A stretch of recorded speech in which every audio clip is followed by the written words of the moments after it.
Halo, selamat siang Bapak Ibu, Saudara-saudari yang terkasih dalam Yesus Kristus. Selamat hari Minggu. Senang sekali hari ini kita semua bisa bertemu kembali walaupun hanya melalui media Zoom ya. Semoga Bapak Ibu, Saudara-saudari semuanya dalam keadaan baik dan sehat bersama dengan keluarga masing-masing. Amin.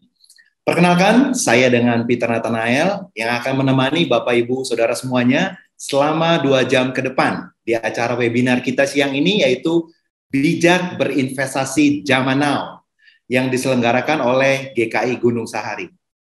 Dan saat ini kami minta kesediaan dari Pendeta David Sudarto untuk boleh pimpin doa buka. Waktu dan tempat kami persilahkan. Mari kita bersama-sama berdoa. Ya Allah Bapa yang bertahta di dalam kerajaan surga, segala sesuatu adalah milik Tuhan, termasuk apa yang ada pada kami, bahkan diri kami ini. Dan kami bersyukur sebab Engkau mempercayakan apa yang ada pada kami itu untuk kami kelola. Kami bersyukur sebab dengan kepercayaan itu maka hidup kami menjadi sedemikian berharga di mata Tuhan. Engkau melibatkan kami untuk mengelola milik Tuhan yang berharga itu. Kami bersyukur Engkau menyediakan juga kepada kami banyak hal untuk menolong kami, sehingga ketika kami mengelola milik Tuhan yang berharga itu, maka kami dilengkapi dengan aneka macam hikmat, aneka macam kecakapan, kecerdasan, sehingga kami dapat mengelola dengan baik apa yang Tuhan percayakan kepada kami. Termasuk acara webinar pada siang ini. Kami hayati bahwa ini adalah bagian dari berkat Tuhan untuk kami, yang akan melengkapi setiap kami melalui Prof. Yahya dan Pak Yahya Setiatmaja, anak-anak Tuhan yang Tuhan hadirkan untuk menjadi berkat, melengkapi setiap kami mengelola milik Tuhan yang berharga itu. Sehingga segala sesuatu yang kami kelola bukan hanya untuk kepentingan diri kami sendiri, kami kelola bukan hanya untuk sekedar mencari untung, tetapi milik Tuhan kami kelola dengan penuh tanggung jawab. Kami kelola untuk menjadi berkat bagi banyak orang dan mendatangkan hormat dan kemuliaan bagi nama Tuhan. Berkati acara webinar kami dari awal sampai akhir, berkati Prof. Yahya, berkati Pak Yahya Setiatmaja yang akan menjadi narasumber dalam acara ini. Berkati kami semuanya, sehingga setiap kami mengalami berkat-berkat Tuhan melalui acara ini. Di dalam nama Tuhan kami Yesus Kristus, kami berdoa, mengucap syukur dan memohon kepada Bapa di surga. Amin. Dan untuk memasuki inti acara kita kali ini, kita juga akan dipandu loh oleh moderator yang luar biasa. Ya, saya perkenalkan sedikit profil beliau. Beliau mengambil pendidikannya di ilmu komunikasi Universitas Indonesia, dan beliau juga memperoleh Master of Science Leadership and Innovation dari School of Education and Social Work University of Dundee, UK. Ya, beliau merupakan seorang profesional corporate communication dan merupakan co-founder dari Sahabat Anak, berperan sebagai Ketua Gerakan Kebangsaan Indonesia, ya, dan aktif di berbagai kegiatan sosial. Baik, tanpa berlama-lama, mari kita panggilkan Lina Cindra. Rekan-rekan terkasih, selalu menjadi sukacita bila diberi kesempatan bertemu seperti ini meski secara virtual. Saya ingin menyapa peserta baik dari GKI Gunung Sahari yang menjadi tuan rumah dari webinar kali ini, juga teman-teman dari berbagai GKI ya. Ada yang dari Bogor, ada yang dari Sukabumi, Cicurug, bahkan klasis lain, klasis Banten, klasis Cirebon, Jakarta Barat, Jakarta Timur, Jakarta Utara, tinggal kita panggil Persija ini ya. Dan juga teman-teman non-GKI, selamat datang, dan masyarakat umum yang mengikuti acara ini. Nah, apa motivasi kita, tiap kita ikut webinar siang ini? mau investasi di luar produk konvensional seperti deposito, emas rumah, mulai lirik-lirik duit kripto, Bitcoin, Ethereum, Tesos, Polygon, Solana, atau produk-produk nirfisik seperti NFT. Apakah bentuk lukisan, foto, lagu, itu semua share investasi kita di tas branded misalnya atau arloji branded. Dan mungkin di antara kita sudah ada yang pernah coba invest yang tumbuh bak virus di masa pandemi ini. Transaksi trading yang begitu cepat dan mudah cukup lewat apps atau robot. Mungkin ada yang sempat cuan, ada juga yang sempat jeblok ya. Jadi bagaimana kita tahu mana yang cuan dan mana yang bodong? Lalu dari sisi teologi, ini lengkap banget ya, ranah di bidang investasi ekonomi dan juga dari sisi teologi. Adakah pegangan atau wawasan iman dalam sepak terjang investasi ini? Nah, untuk menjawab isu-isu tadi, bersama kita simak penjelasan dari dua narsum yang bukan kaleng-kaleng dihadirkan oleh Bidang Bina GKI Gunsa. Narsum pertama saya panggilkan, silakan hadir secara audio dan juga virtual, Bapak Yahya Setia Atmaja. Selamat siang Pak Yahya. Selamat siang Ibu Lina. Sehat Pak? Terima kasih, puji Tuhan, sehat. Baik, puji Tuhan, dan mumpung ini Presidir BCA ya Pak Yahya, boleh tahu kunci sukses Satpam BCA bisa jadi sangat oke dan branding ya bahkan menjadi benchmark se-Indonesia, boleh tahu Pak? Ya, gini, kita punya filosofi tubuh manusia. Tubuh manusia itu terdiri dari otak, terus jantung, dalam, tetapi jangan lupa ujung-ujung jari.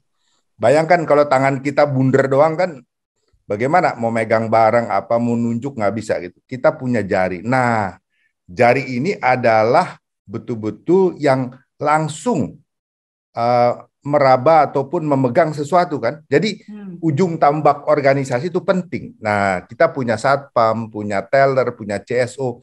Mereka adalah betul-betul yang kenal langsung dengan nasabah. Jadi itulah kenapa kita didik mereka untuk bisa memberikan pelayanan yang terbaik. Itu kita belajar juga dari organ tubuh, dan juga Tuhan sendiri mengatakan kan, kita ini satu tubuh. Kalau ada satu aja kuku yang sakit, semua badan kita akan sakit gitu ya. Jadi kita harus jaga dari yang terujung, harus sehat semua dan harus baik semua. Kira-kira gitu Ibu Lina. Baik, terima kasih. Nggak pelit ilmu ya Pak Yahya ya, langsung bagikan. Dan saya panggil narsum kedua, kita sapa juga Prof. Yahya Wijaya. Halo Pak Prof. Siang. Selamat siang. Siang. Prof. Yahya sekarang lokasi ada di mana Prof? Jogja. Jogja. Ya. Prof, masih ngajar ya di kampus UKDW? Masih. Baik. Sudah sempat PTM, lalu mungkin ada kemungkinan online atau bagaimana Prof? Kondisi di sana? Ini semester baru belum mulai ya, jadi belum ada aktivitas mahasiswa, tapi kalau kantor buka terus. Kemarin memang ada agak klaster gitu ya, karena cukup banyak yang kena. Hanya ini Omikron tidak terlalu serius. Jadi sebagian kerja di rumah, sebagian masuk gantian gitu. Baik, sehat selalu ya Prof, senang lihatnya juga Pak Yahya. Prof Yahya, saya akan undang nanti pada saat sesi kedua ya. Sekarang saya tetap bersama Pak Yahya BCA, dua-duanya Yahya. Jadi Bapak Ibu, selama penjelasan beliau berdua, silakan sekali lagi saya ingatkan, taruh pertanyaan di fitur Q&A. Tidak di chat, apalagi langsung japri pengurus dan panitia ya. Nggak akan diladenin. Tolong taruh di fitur Q&A, nama Anda, dan kepada siapa, apakah Pak Yahya BCA atau Prof. Yahya atau keduanya, kemudian pertanyaan singkat dan jelas. Dan kita akan mulai sesi pertama.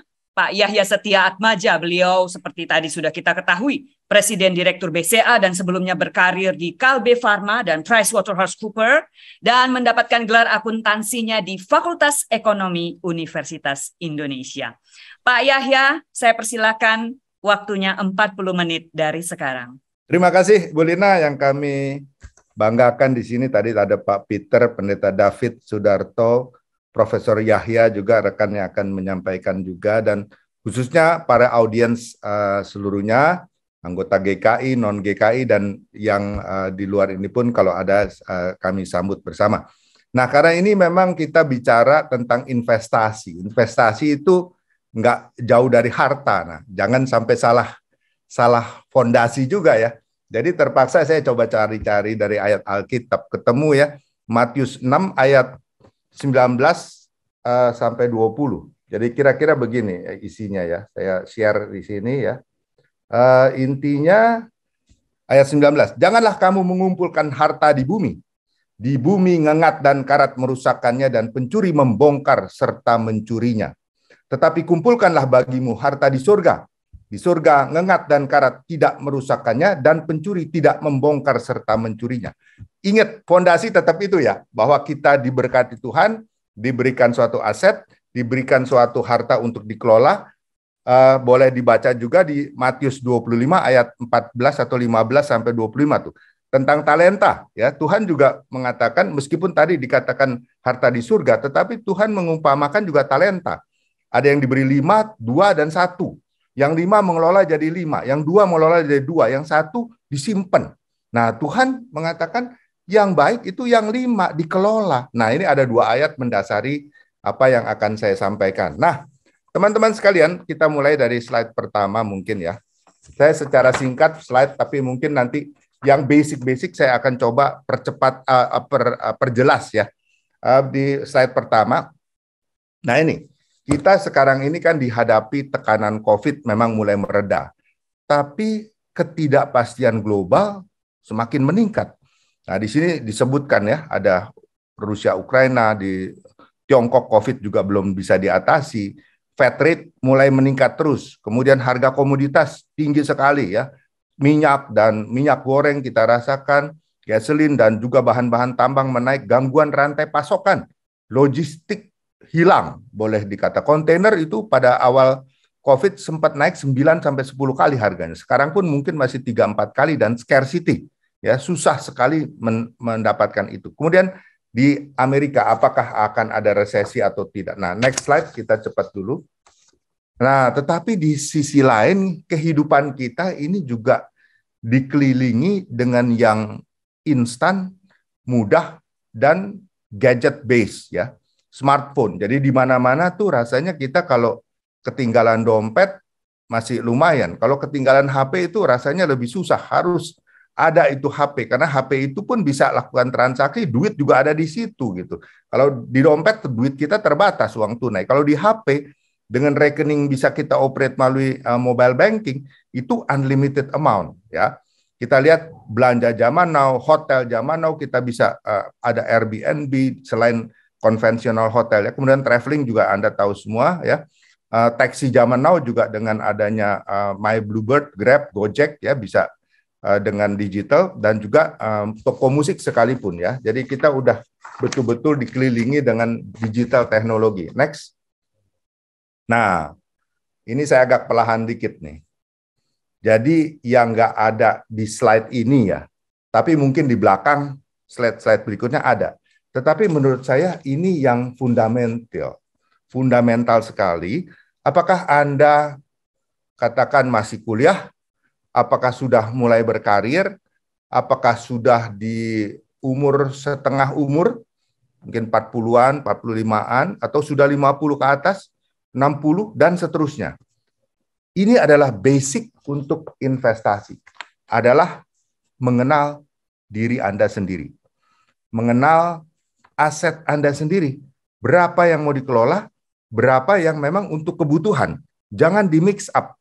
Jangan juga, penting sekali terutama untuk teman-teman yang masih muda belia, bahwa untuk kebutuhan pengobatan, edukasi, untuk misalnya berencana untuk menikah, itu dilakukan investasi yang spekulasi tinggi.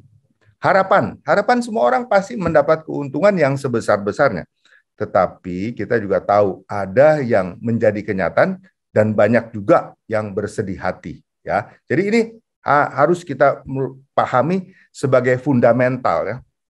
Nah, fundamental itu juga mengatakan bahwa kita harus mengenal kita ini apakah masih kuliah tadi, masih berharap dari orang tua, atau sudah menjadi tanda petik pengusaha, atau kita karyawan yang berpenghasilan tetap.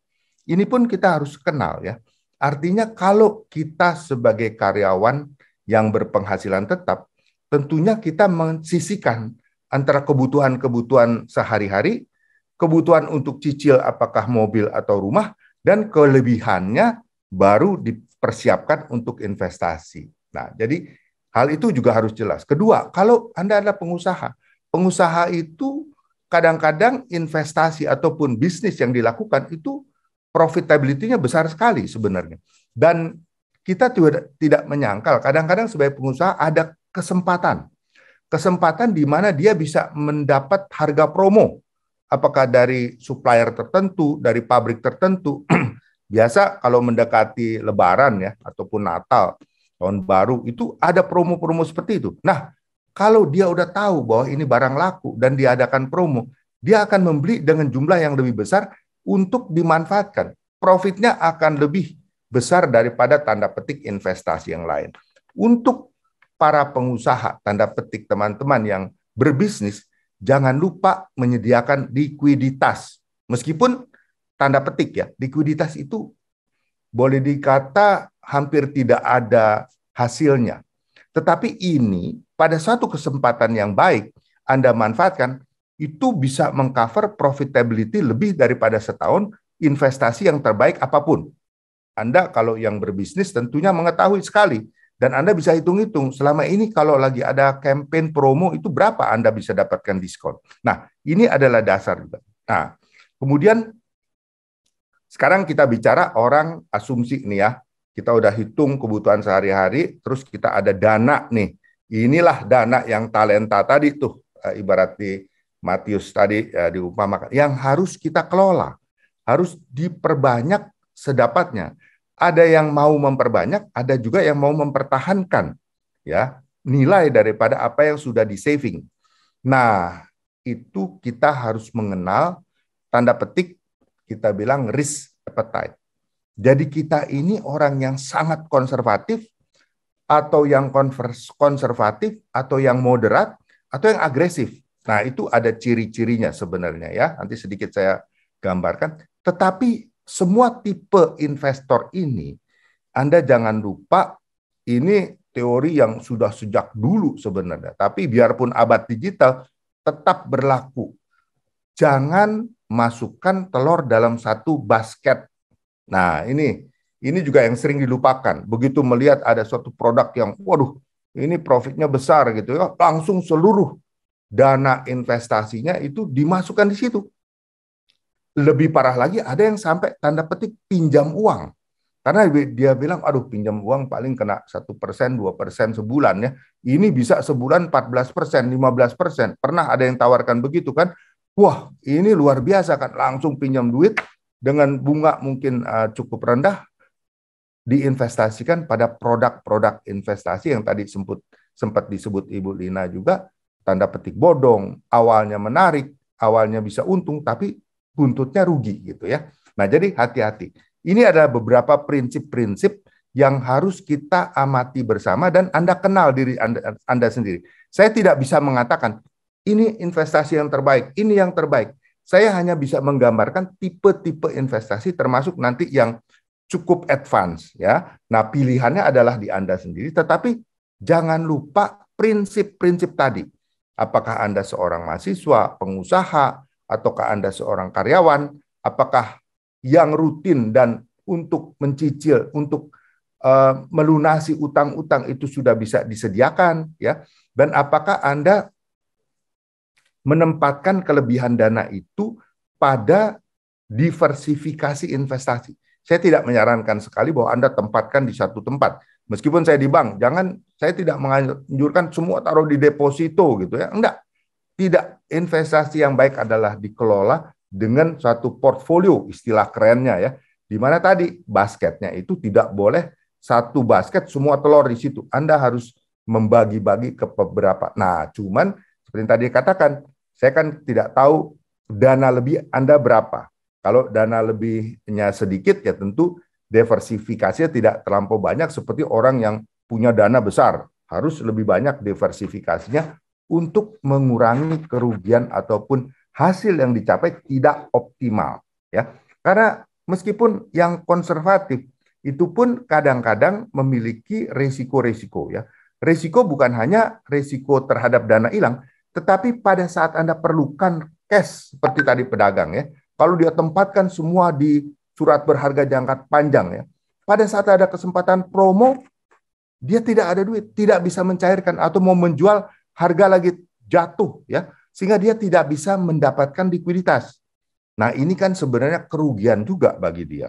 Dia tidak bisa memanfaatkan promosi yang ditawarkan pada saat itu kepada para pembeli ya. Jadi hati-hati sekali untuk mengelola.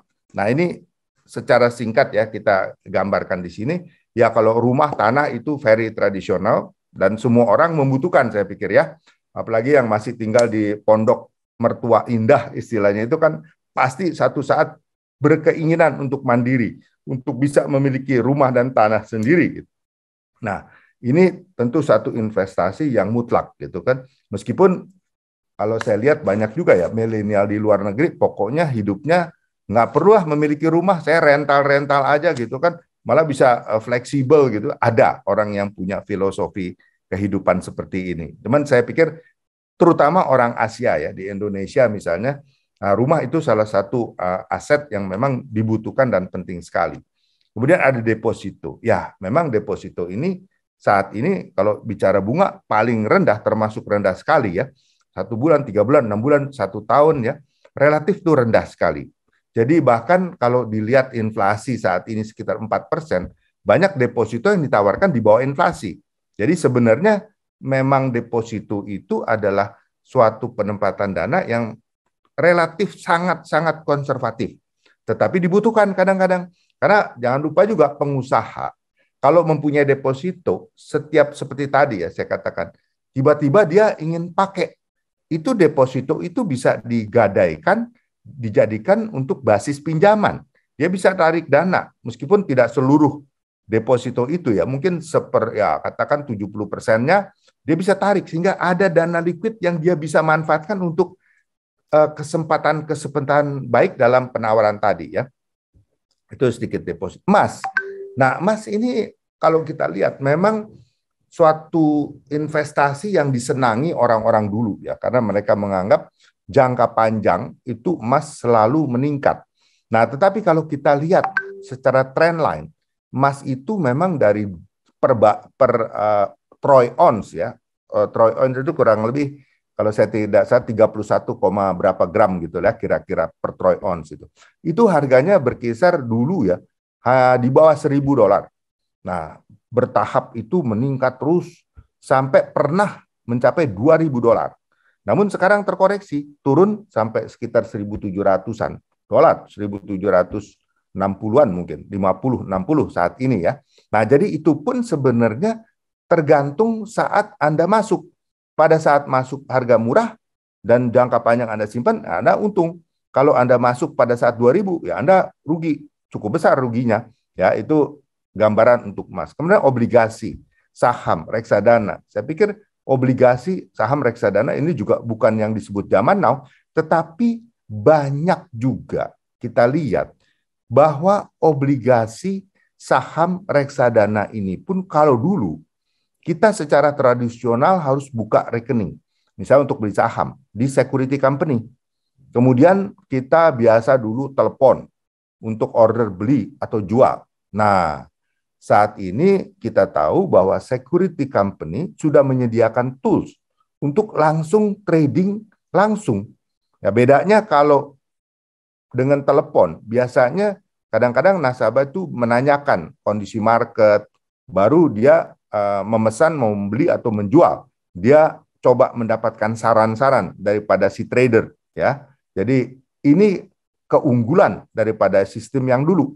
Tapi kalau menggunakan sistem yang sekarang, itu banyak sekali yang Anda make decision based on your decision gitu. Enggak ada lagi pertanyaan, meskipun kadang-kadang security company memberikan gambaran tren dari saham mana yang bagus, mana yang kurang bagus ya.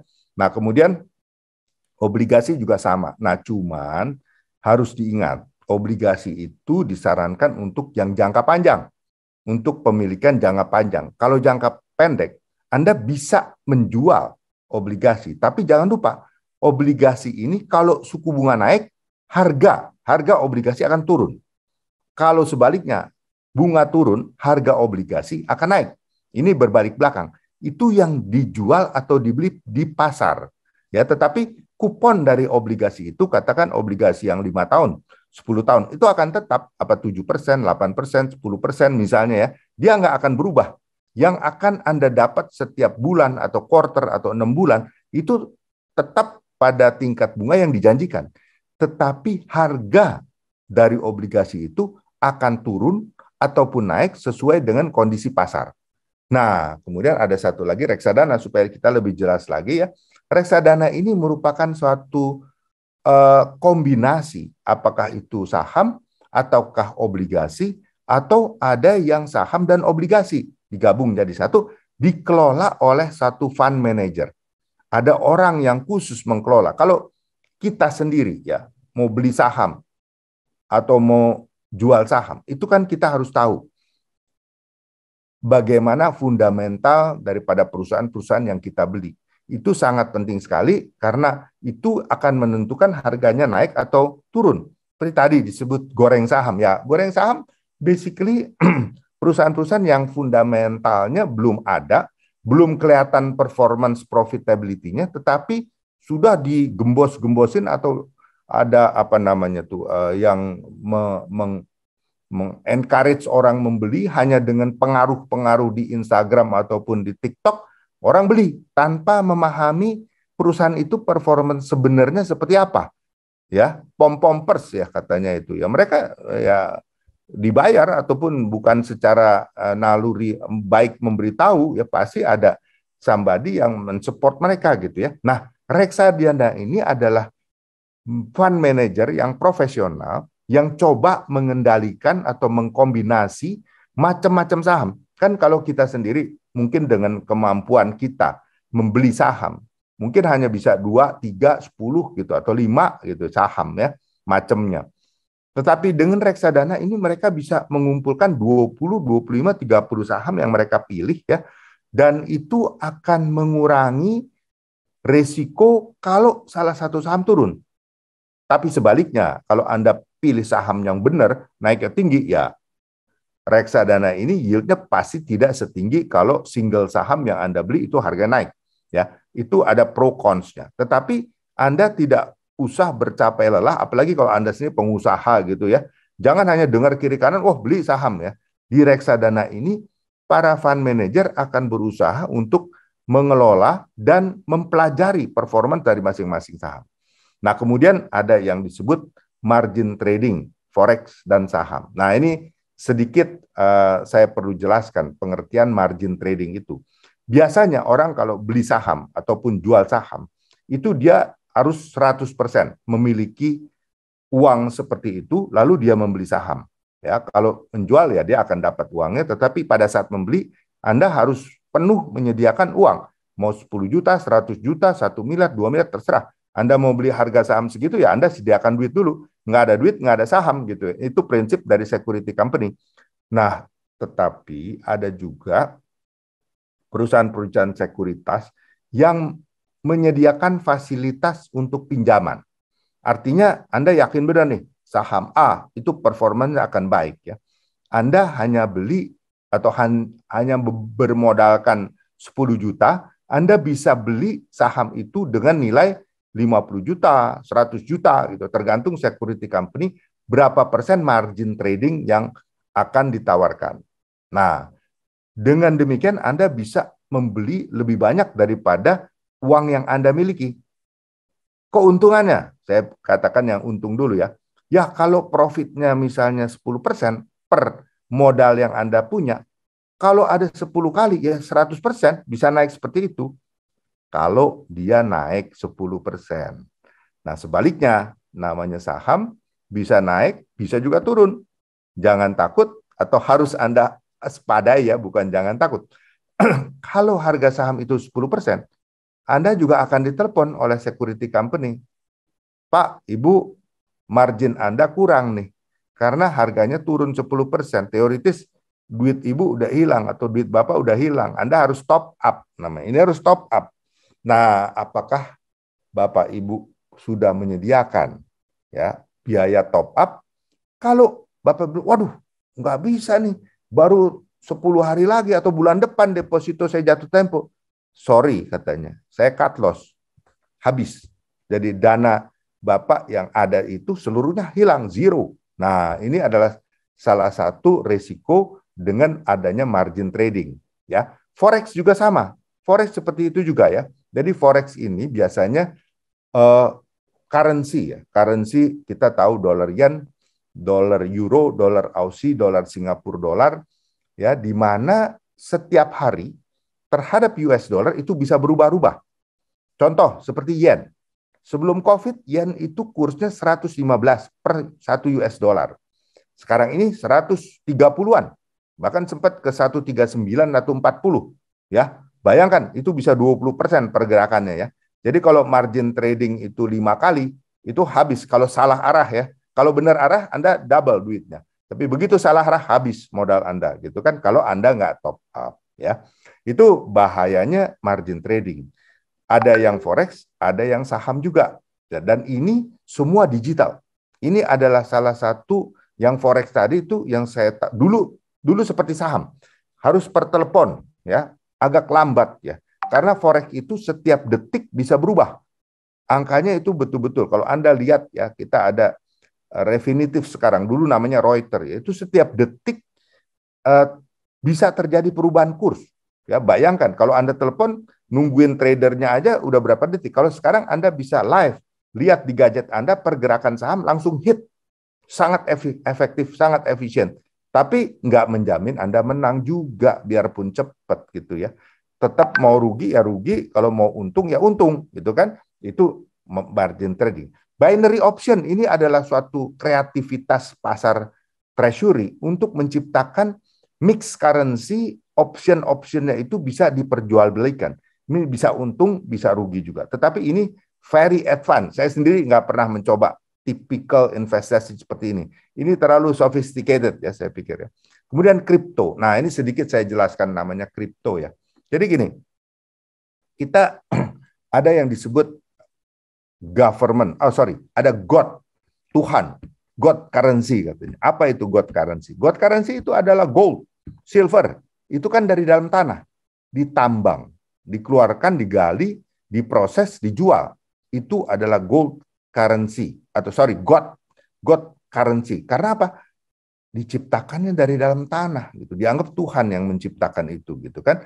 Harganya kenapa bisa naik turun? Ya, hukum ekonomi supply and demand. Kalau supply-nya sedikit, demand yang mau beli banyak, harganya naik.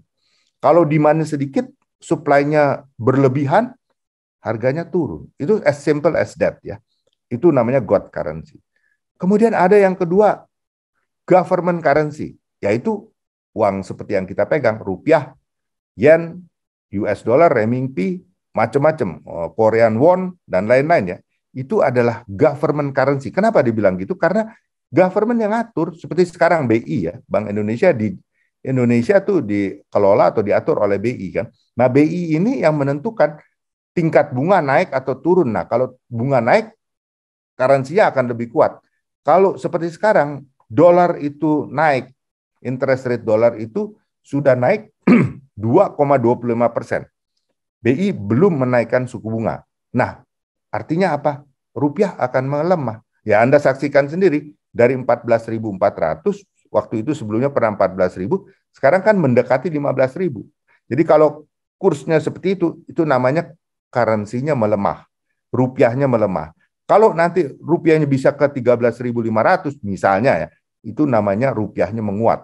Nah, itu salah satu faktor di samping supply and demand, juga ada karena suku bunga, juga karena ada misalnya investasi dari luar negeri, flow masuk, ekspor, import. Jadi banyak faktor yang mempengaruhi, tetapi antara lain seperti suku bunga itu sangat mempengaruhi kekuatan atau kelemahan daripada currency itu.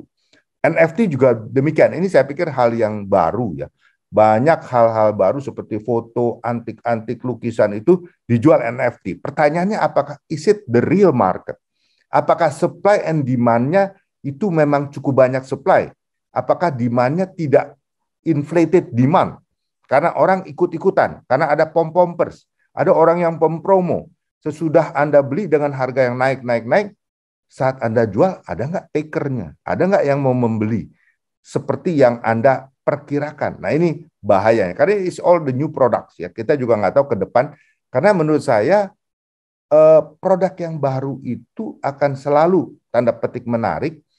Kenapa? Karena promo. Ya, yang gampang aja. Saya yakin ya, Anda pernah berlangganan atau beli GoFood misalnya kan, atau GrabFood ya. Coba waktu awal-awal itu kan semuanya ongkirnya ada yang free, ada yang murah meriah. Kalau saya nggak salah cuma 6.000 ongkir-ongkir. Coba sekarang Anda mulai lihat ya, di mana mereka sudah mau mencoba mengurangi bakar duit istilahnya.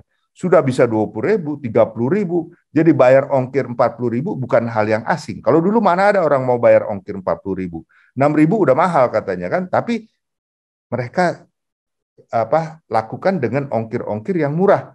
Nah kemudian diskon-diskon, ada kupon-kupon promo bertaburan. Apakah itu promo yang benar-benar akan forever? Ya enggak juga. Orang bisnis kan mau cari cuan, cari untung. Ya, kalau terus-terusan promo, siapa yang bisa untung gitu kan? Nah, itulah makanya kalau produk-produk baru, kita harus tanda petik suspek. Kalau dia bilang profitable, kalau dia bilang ini cuannya besar, bisa tahan berapa lama? Nah, sedikit saya singgung Ponzi game. Apa sih itu Ponzi game? Ya, Ponzi game seperti itu. Yang paling simpel adalah misalnya ya ada orang yang menawarkan investasi dengan yield katakan per bulan 2%, ya per bulan 2%, 4%, 5%. Wah kan tinggi sekali. Deposito di bank mungkin setahun di bawah 5% bisa ya. Ini sebulan 5%. Jadi itu kan 12 kalinya ya dalam setahun. Nah, karena menarik dan jangan salah, mereka tuh siap untuk rugi. Ponzi game pemain bandarnya itu siap untuk rugi. Jadi awalnya dia akan terima dari 1 orang, 10 orang, 20 orang.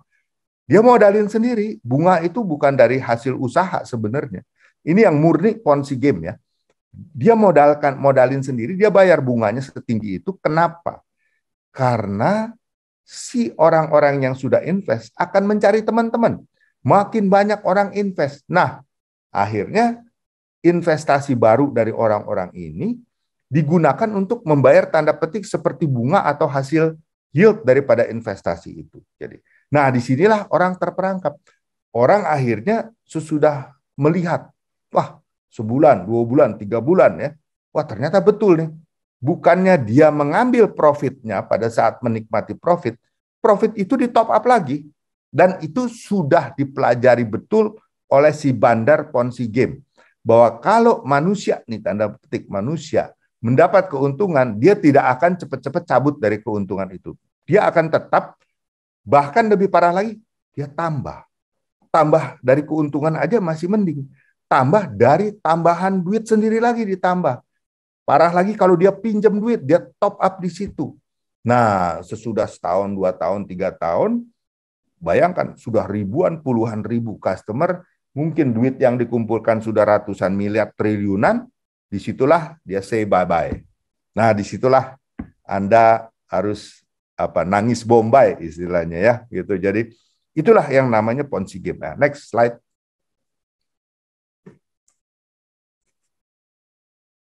Nah, jadi ini sekedar saya ingatkan saja.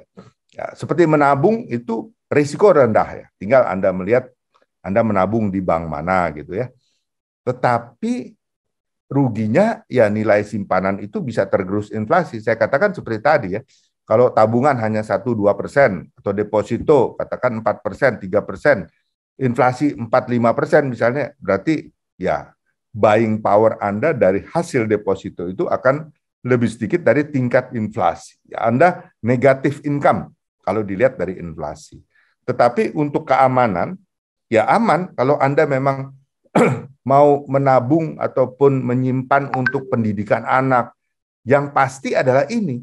Karena kalau Anda pegang dalam bentuk cash, kadang-kadang iman Anda tuh tidak sekuat dengan jumlah uang yang Anda pegang.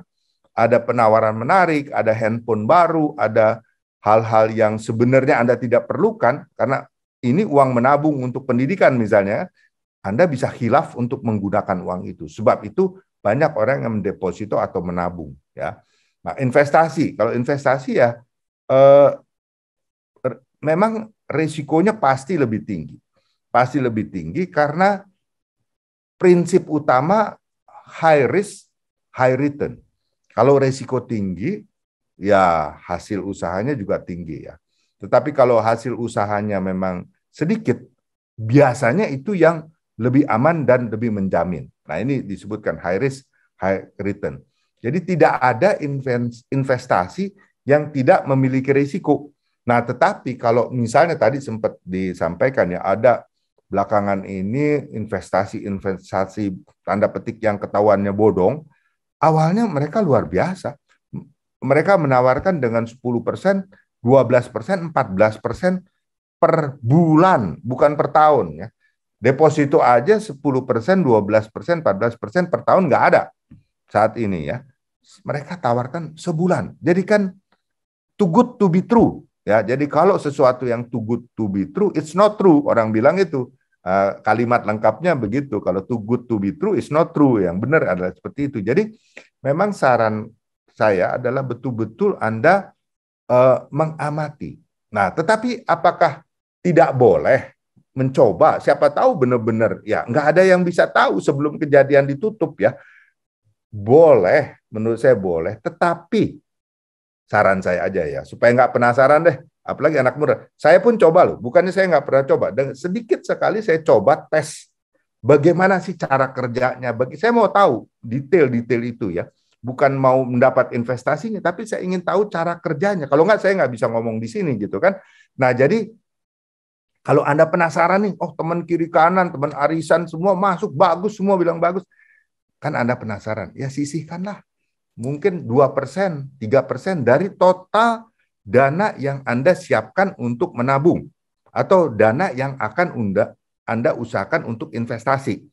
Sisihkanlah 2%, paling tinggi 5% lah. Karena apa? Yield-nya kan luar biasa. Bayangkan, misalnya ditawarkan sebulan 10%. Sebulan 10% berarti kalau setahun 120%. Kalau investasi normal, Anda cuma dapat di bawah 5%. Bayangkan dibanding 120%, kan sangat menggiurkan.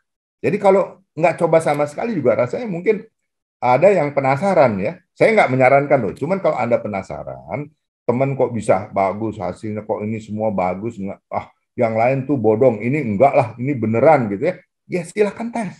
Tapi saran saya, jangan the whole of your fund ditaruh di situ. 5% oke lah, Anda sisihkan, Anda coba-coba istilah, Anda amati, Anda pelajari gitu kan. Ya mudah-mudahan sih ini bisa berkembang terus ya. Jadi itu beberapa saran. Next slide. Tolong Ibu Moderator diingatkan kalau kurang 5 menit supaya diperingatin supaya saya juga bisa segera summary-kan ya. Siap Pak Yahya, waktu tinggal 6 menit Pak. Terima kasih. Itu dia, maka saya juga ada feeling gitu. Ini tadi saya udah singgung ya, bisa lalu aja, dipercepat. Next slide. Nah ini yang saya hanya menggambarkan, bayangkan deposito itu kalau kita lihat straight line ya, tetapi untuk saham itu bisa naiknya jauh sekali, lebih tinggi. Tapi, nah pada waktu 2019, waktu awal COVID, kita lihat penurunannya juga luar biasa dalam. Kalau yang coba-coba main margin trading, nggak punya reserve, habis di sini.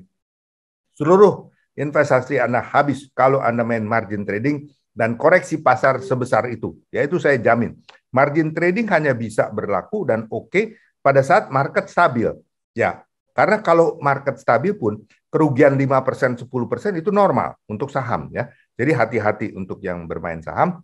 Nanti juga ada kiat-kiat kalau Anda mau bermain saham mana yang bagus ya. Kalau ada yang mau nanya juga silakan, saya akan paparkan. Kalau waktu nggak cukup. Next.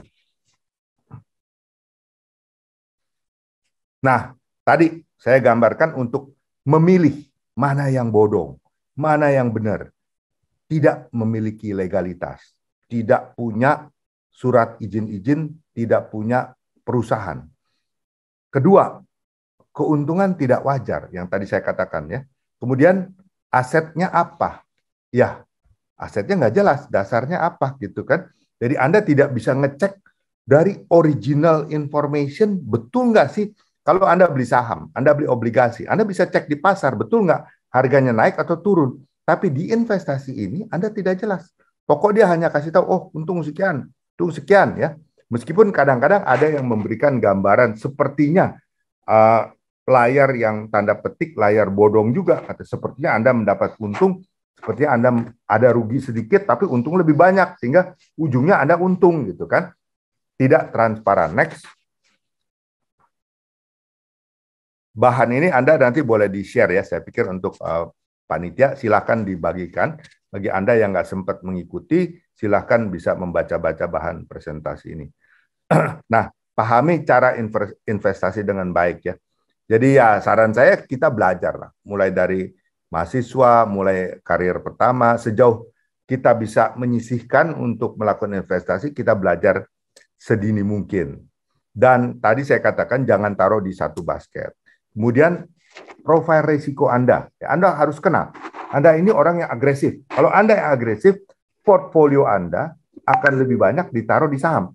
Tapi seandainya ada rugi, Anda siap. Itu tipikal orang yang profil risikonya tinggi. Dia berani dapat profit gede, tapi siap. Kalau untung juga nggak nangis bombay. Ya udah, saya udah tahu bahwa risikonya seperti ini. Nah, kebanyakan orang maunya profit tinggi, tapi risiko nggak mau. Begitu ada rugi, wah komplain, langsung nangis bombay. Itu. Nah, Anda harus mengenal Anda sendiri itu tipe seperti apa. Dan namanya investasi, itu juga Anda harus lihat kebutuhan jangka pendek apa. Sisanya itu bisa Anda tanamkan untuk jangka panjang. Jadi jangan semua ditanam dalam jangka panjang, salah juga. Kalau semua jangka pendek pasti yieldnya lebih kecil daripada investasi jangka panjang ya. Kemudian investasi itu harus konsisten. Jangan pada saat ada juga sih orang yang misalnya mengumpulkan dulu dalam tabungan. Begitu ada koreksi pasar saham, pasar obligasi turun, dia masuk langsung. Portfolio itu bobot portfolio dirubah-rubah. Itu juga salah satu strategi yang baik, tapi jangan pernah ditaruh di satu item, satu jenis investasi. Next. Nah, ini contoh saja portfolio yang cukup terdiversifikasi. Jadi properti ya ini kewajiban atau bukan keharusan lah orang mempunyai rumah. Saya pikir sebaiknya mempunyai rumah ya. Kemudian ada uang tunai. Nah ini 5% saya cantumkan di sini. Relatif untuk karyawan ya. Kalau pengusaha saya nggak sarankan 5%. Harus bisa lebih. Nah kas ini termasuk tabungan. Karena tabungan itu kan setiap saat Anda bisa tarik. Itu termasuk dalam cash. Nah bagi pengusaha itu sampai 20-30% nggak apa-apa. Asal dia yakin bisa memanfaatkan momentum yang tepat, cash itu dipakai untuk beli produk yang memang ya laku dan ada promo harga murah. Ya, jadi itu penting sekali dipertimbangkan. Kemudian ada reksadana yang namanya blue chip. Blue chip itu adalah di pasar modal kita kalau saya nggak salah ada 600 perusahaan. Tetapi mungkin yang blue chip katakan kurang dari 50 lah. Itu adalah yang market cap-nya besar. Kenapa itu lebih aman? Karena asing pun masuk. Jadi investornya itu banyak sekali di market cap besar. Nah ini disebut saham blue chip. Kenapa? Karena fundamental dari perusahaan blue chip ini biasanya bagus. Mereka profitability cukup besar, cukup tinggi, sehingga orang bukan hanya menikmati capital gain dari harga saham itu, tetapi setiap tahun ada dividen. Bagian dari keuntungan yang di-share, yang dibagikan kepada para pemilik saham. Ya, jadi ada dua yield sebenarnya, dari capital gain, harga saham naik, kedua dari dividen yield, dari profit yang dibagikan kepada para pemegang saham setiap tahun. Kemudian ada obligasi pemerintah, ini tentu kita yakin ini aman. Kemudian obligasi korporasi ini juga sedikit aja karena obligasi korporasi selama ini banyak juga yang mengalami kegagalan bayar. Hati-hati ya, tidak semua obligasi itu bagus ya, harus diperhatikan juga. Kemudian, maaf Pak Yahya, waktu tinggal 1 menit Pak. Oke, makasih. Next slide. Oke, next. Ya ini saya pikir Anda bisa dapat sendiri. Next. Nah, ini tadi bedanya reksadana. itu bisa dipercayakan kepada namanya manajer investasi untuk mengelola dana tersebut. Next. Nah, ini jenis-jenisnya ya, Anda bisa baca sendiri kira-kira karakteristik daripada obligasi pendapatan tetap tapi risikonya moderat ya. Jadi artinya risiko tuh relatif kecil, tetapi pendapatannya akan tetap. Next. Ya, ini saham, tentu tadi saya sudah sampaikan juga. Next. Nah, ini promosi BCA sedikit. Jadi kita punya suatu aplikasi namanya Welma untuk mudah membeli obligasi ataupun macam-macam investasi untuk para nasabah kita. Next. Terima kasih. Ya, jadi nggak boleh lupa untuk bilang terima kasih kepada Pak Peter, Pak Daniel, Pak Pendeta, siapa tadi? Pak David ya. Pak David, Pak Profesor Yahya, Ibu Lina, sebagai moderator, dan tentunya para pendengar ataupun para pemirsa semua yang ada. Nanti kalau ada yang kurang jelas, silahkan bisa di Q&A. Mudah-mudahan saya bisa menjawab. Kalau saya nggak bisa menjawab, ya saya nyerah dulu gitu ya. Terima kasih, Lina. Baik, terima kasih Pak Yahya Setia-Atmaja. Kita berikan apresiasi berupa tepuk tangan virtual ataupun bahasa isyarat seperti ini ya. Dan benar tadi Pak Yahya sudah menegaskan, beliau bukan ahli nujum ya Bapak Ibu atau Mbak Raranya investasi harta Anda. Beliau menjelaskan profil investasi dan resikonya, tetap pertimbangan dan keputusan di tangan Anda dan tentunya bisa profiling diri sendiri, dan that's why harus bijak sesuai dengan tema kita berinvestasi. Setelah mendapatkan ilmu tentang investasi, kini kita ke ranah teologi, Bapak Ibu rekan-rekan terkasih. Apakah investasi atau trading dengan keimanan dua hal yang bertolak belakang? Atau sebenarnya hubungan keduanya fine-fine aja, namun ada batasan-batasan atau norma tertentu? Nah, pencerahannya akan dibawakan oleh speaker kedua kita. Saya panggilkan Profesor Yahya Wijaya. Selamat datang kembali, Profesor. Ya, selamat siang. Ya, Profesor Yahya Wijaya PhD adalah Kaprodi dari Kaprodi atau Kepala Program Studi Doktor Teologi Universitas Kristen Duta Wacana, Yogyakarta. Beliau juga aktif sebagai Ketua Redaksi Jurnal Ilmiah Gema Theologica dan saat ini mengajar sebagai dosen teologi ekonomi, teologi dan budaya populer. Mendapatkan gelar S1-nya dari kampus yang sama. Jadi ini memang alumni, ada alumni UKDWK di sini. Dan S2-nya dari Princeton Theological Seminary. Dan S3-nya, PhD-nya didapatkan dari the University of Leeds. Pak Prof, jangan lupa, sebelumnya saya ingatkan kembali kepada para peserta, kalau mau pertanyaan untuk Profesor Yahya, jangan lupa tulis Prof Yahya ya, biar nggak kebalik. Itu diklik Q&A, fitur Q&A di Zoom Anda. Jangan lupa tulis nama Anda, lalu kepada siapa, apakah mungkin teringat yang tadi, pengen dengan Pak Yahya yang BCA, atau Prof Yahya yang sekarang akan presentasi, atau keduanya. Setelah itu pertanyaan singkat dan jelas. Prof, monggo Prof, 20 menit dari sekarang. Tentu saya tidak akan menjelaskan sedetail seperti Pak Yahya, bos BCA tadi ya. Saya senang juga ketemu bosnya karena saya nasabah BCA ya, jelek-jelekin. Oke, investasi dari perspektif etika Kristen ya. Apa sebetulnya investasi? Saya coba untuk membuat definisi asal-asalan ya dari pemahaman saya. Jadi menurut saya pada dasarnya ini kita harus berpikir positif ya. Investasi adalah partisipasi dalam perputaran roda ekonomi melalui penanaman modal. Ya. Jadi ya kalau kita lihat dari segi yang sangat esensial ini sebenarnya investasi adalah suatu tindakan yang sangat positif ya untuk kegiatan ekonomi.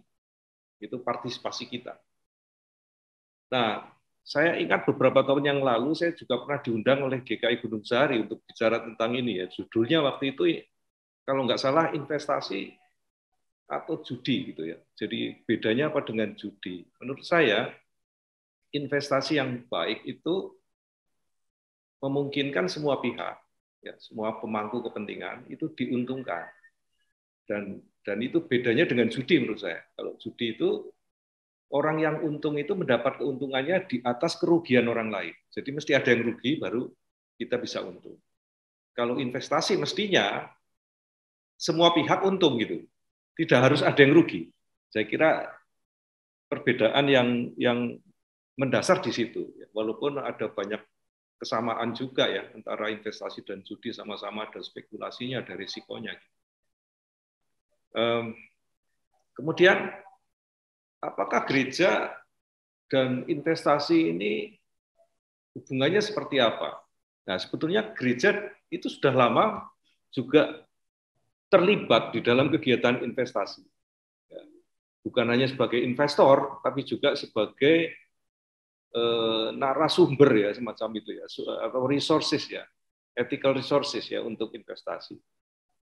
Di negara-negara maju banyak gereja, lembaga misi, pendidikan, dana pensiun itu dikelola atau mengelola dana abadi mereka atau endowment fund mereka melalui investasi. Biasanya di pasar saham, karena mereka termasuk jenis investor jangka panjang dan jumlahnya sangat besar. Kalau di Indonesia kan gereja-gereja umumnya hidup dari uang kolekte ya, dari persembahan jemaat. Tapi kalau di negara-negara barat itu kan banyak gereja yang anggota jemaatnya sangat sedikit. Nggak seperti Gunung Sahari yang berapa ribu. Ada jemaat mungkin 10-20 orang gitu ya. Dulu saya juga bingung ya, bagaimana ya gereja seperti ini bisa membiayai dirinya. Nah, tapi rupanya memang kebanyakan gereja di sana tidak hidup dari hari ke hari atau dari minggu ke minggu ya, bukan. Tapi mereka mempunyai dana abadi, endowment fund, ya, sumbangan dari anggota-anggota jemaat yang kaya atau dari perusahaan-perusahaan, program-program CSR dan sebagainya. Tradisi filantropis yang kuat ya dalam masyarakat di sana. Itu juga membuat bahwa gereja-gereja dan lembaga-lembaga not for profit itu bisa memiliki dana yang stabil, yaitu melalui endowment fund. Nah, endowment fund itu dikelola melalui investasi. Nah, ini contoh ya beberapa keterlibatan gereja dalam kegiatan investasi. Misalnya di Amerika itu ada guidelines untuk investasi yang bertanggung jawab secara sosial yang dikeluarkan oleh Gereja Katolik, United States Conference of Catholic Bishops ya. Ini prinsip-prinsip tentang investasi yang bertanggung jawab secara sosial. Lalu kita lihat ini Gereja Metodis ya. Ini juga sama. Mereka juga punya policy tentang investasi. Ya. Nah, ini di Inggris ya. Ini Church of England, itu gereja Anglikan di Inggris. Ini ada ilustrasinya bagaimana ini Uskup Agung Canterbury ya. Ini di London Stock Exchange. Jadi ini bukan hal yang asing bagi gereja-gereja di sana untuk memikirkan atau terlibat di dalam kegiatan investasi. Nah, apa sebenarnya yang kita investasikan? Tadi Pak Yahya sudah menjelaskan dengan sangat detail tentang bagaimana kita menginvestasikan economic capital yang kita miliki. Tapi sebetulnya ketika kita berinvestasi, ya, kita itu tidak hanya menginvestasikan economic capital kita, tapi kita juga menginvestasikan, entah sadar entah tidak sadar, mungkin kebanyakan tidak sadar. Pokoknya saya punya duit, saya investasikan ke portofolio ini gitu ya. Tapi sebetulnya kita juga menginvestasikan social capital kita, ya, kapital atau modal sosial kita. Nanti kita, ya sebenarnya tadi sudah disinggung Pak Yahya juga ketika berbicara pada bagian awal bagaimana BCA memikirkan orang-orang yang di front line ya. Saya juga agak kaget, saya jarang sekali ke bank, tapi beberapa waktu yang lalu saya datang ke BCA itu tiba-tiba satpamnya ramah sekali tuh. Saya kaget nih, ada perubahan besar. Jadi sebetulnya ada social capital yang kita ikut investasikan bersama dengan ekonomi capital kita ya, tanpa kita sadar barangkali. Dan selain itu, sebetulnya kita juga punya spiritual capital, modal spiritual yang juga kita investasikan bersama.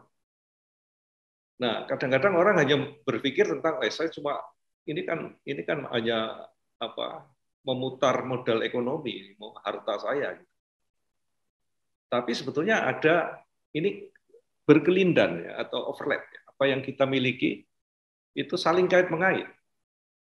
Jadi spiritual capital itu adalah sumber etika, sumber dari moralitas kita. Misalnya adalah prinsip-prinsip moral keluarga kita. Bagaimana kita memilih investasi, jenis investasi, bagaimana kita menginvestasikan itu akan sangat dipengaruhi oleh prinsip-prinsip moral kita. Lalu kearifan lokal yang kita usung, ya, filsafat moral yang kita pahami, dan juga keyakinan keagamaan kita atau iman kita sebetulnya. Ya, itu akan saling kait mengait. Nanti kita akan lihat ya bagaimana itu berkaitan. Nah, kualitas investasi itu macam-macam. Ada investasi yang ini 3 layer ya. Layer pertama adalah tentu tadi sudah diceritakan panjang lebar bahwa investasi yang baik tentu harus profitable secara ekonomi. Kalau tidak profitable ya kita rugi habis. Nah, tapi kalau mau berinvestasi yang berkualitas ya pertimbangannya mestinya tidak hanya profitable secara ekonomi, tapi juga legal, ya, legal ya. Secara hukum legal investasinya. Ya. Lalu kalau mau lebih berkualitas lagi, ya bukan hanya profitable secara ekonomi, bukan hanya legal secara hukum, tapi juga morally responsible. Ya, ini layer yang teratas yaitu etika. Jadi investasi yang baik, yang melibatkan tadi modal ekonomi, modal sosial, modal spiritual itu profitable, legal, tapi juga morally responsible, bertanggung jawab secara moral. Nah, dalam etika bisnis dikenal konsep triple bottom line atau 3B, yaitu profit, people, dan planet. Jadi pengelolaan modal ekonomi secara kreatif dan produktif itu ya profit. Lalu juga aspek yang lain yaitu people harus diperhatikan, yaitu bahwa investasi kita harus investasi yang berkeadilan.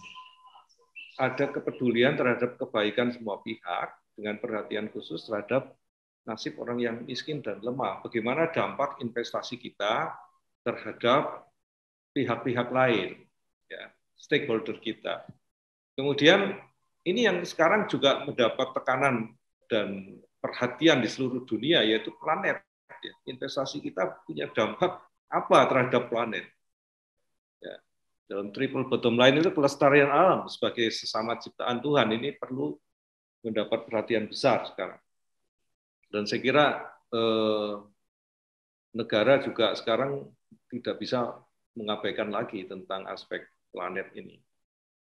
Nah, perilaku investor yang sadar etika tadi yang kualitasnya itu yang top tadi ya, itu akan memperhitungkan risiko investasi baik dalam segi keuntungan ekonomi, dampak sosial, maupun dampak lingkungan.